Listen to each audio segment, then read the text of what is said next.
Hey there, cats and kitties. I am the Blues Man, Johnny Blues, and this is Wicked Flicks. For this particular episode, I'm going with the 1992 Neil Jordan directed The Crying Game. This is a really amazing movie that the first time I watched it years ago, I didn't have that reaction to it. It wasn't until recently that I saw it again, and I was just really mind blown by it. That is to say, because there are certain plot elements, if you will, that happen in the film that, at least for me personally, going into it the first time years ago, I knew this plot element was coming. I was waiting to see it happen.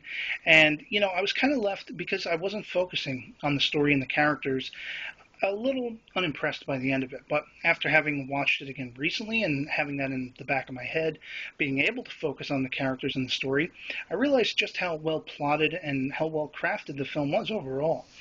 Primarily stars Stephen Rea as well as Miranda Richardson, Jay Davidson, and Forrest Whitaker. Tells the story of this sort of Irish terrorist sleeper cell.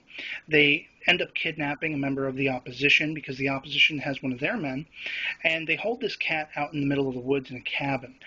This is Forrest Whitaker's character, Jody.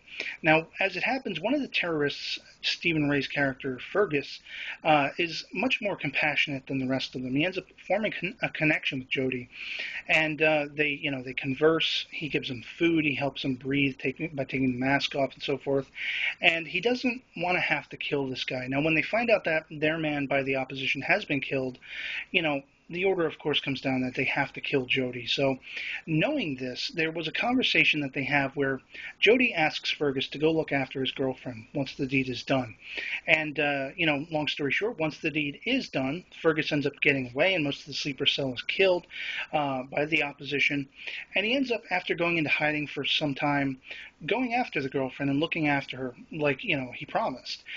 This is where the meat of the story really takes shape.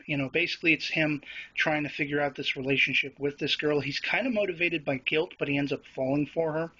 And everything really comes to a head when two of the other terrorist members that were thought killed end up looking him up again and trying to put him back into action. So of course he's got to protect the girl, and it's just a lot of different elements going on in the film. There are comedic elements as well as dramatic mystery elements, and it's just a really well-made movie.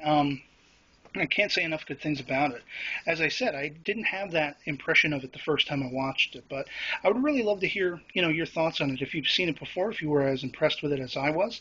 And that's pretty much going to do it for Wicked Flicks this week. So tune in next time. We'll see what else we dig, and that's going to be it for me. So I'll catch you later. Peace.